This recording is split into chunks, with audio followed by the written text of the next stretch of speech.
ଆପଣମାନଙ୍କୁ ସ୍ୱାଗତ କରୁଛି ଜଷ୍ଟ ଓଡ଼ିଆ ନଲେଜକୁ। ଆଜି ଜାଣିବା 5ଟି ପ୍ରଶ୍ନ ଓ ତାହାର ଉତ୍ତର।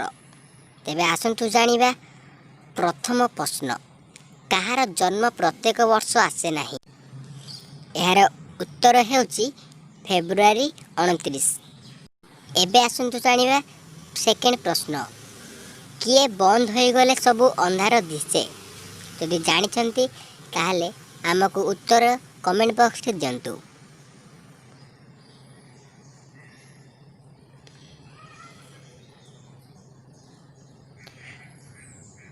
ଏହାର ଉତ୍ତର ହେଉଛି ଆଖି।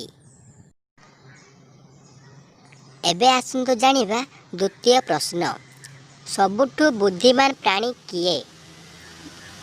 ଉତ୍ତର ଜାଣିଥିଲେ କମେଣ୍ଟ ବକ୍ସରେ ଉତ୍ତର ଦିଅନ୍ତୁ।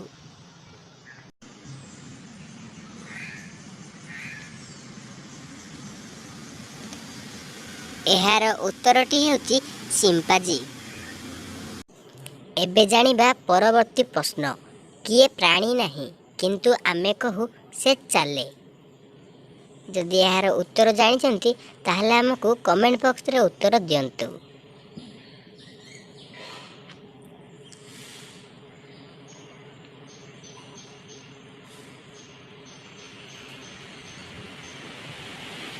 ତେବେ ଏହାର ଉତ୍ତରଟି ହେଉଛି ଘଣ୍ଟା।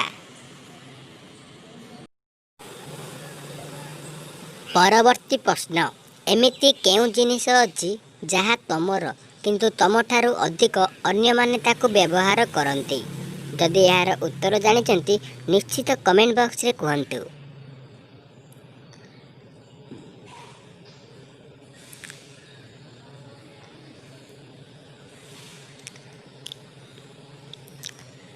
ତେବେ ଏହାର ଉତ୍ତରଟି ହେଉଛି ତୁମର ନାମ। ଭିଡ଼ିଓଟି ଭଲ ଲାଗିଥିଲେ ଲାଇକ୍ ନିଶ୍ଚିନ୍ତ କରନ୍ତୁ।